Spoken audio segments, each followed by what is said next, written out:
കണ്ണാ ഒരു 25,000 രൂപ കിട്ടൂടാ? ഇല്ല ഷാനെ, മാസാവസാനം കയറി പെട്ടിരിക്കുന്നു.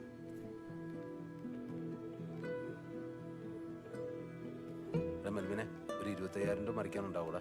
ഇന്നലെ ആയിരുന്നു നോക്കായിരുന്നടാ. എന്റെ കയ്യിൽ കാശൊന്നുമില്ല. നിനക്ക് കള്ളമാണോ? നീ നോക്കിക്കോ. എന്നാ അമ്മാവനൊന്ന് ഹോസ്പിറ്റലിലേക്ക് ചെല്ലാവോ? അവിടെ മിനിമോളും ജോലിച്ച് വെച്ച് മാത്രമേ ഉള്ളൂ. അയ്യോടാ, നാളെ രാവിലെ ചാണകയുടെ ആള് വരുമെന്നേ പറഞ്ഞേ.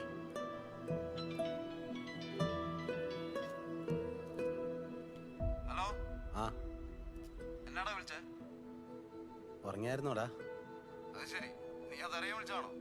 നീ കാര്യം പറയടാ. എടാ കുറച്ച് കാശ് മറിക്കാൻ പറ്റൂടാ? ആടാ, ഇവിടെ ഇരിപ്പണ്ടാ.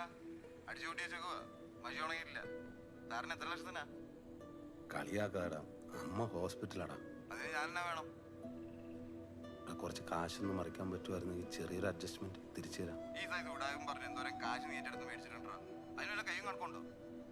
ആ പഴയ 10,000 ഇപ്പോഴും ഞാൻ പലിശ കൊടുത്തോണ്ടിരിക്കുവാ. നീ ഒന്ന് വെച്ചിട്ട് പോയിക്കേ. എടാ ഞാൻ ഒരു ഓട്ടം കഴിഞ്ഞ് വന്നോളൂ. എനിക്കൊന്ന് കിടന്നുറങ്ങണം. എടാ ഉടായ്പല്ലടാ, ഉള്ളതാടാ.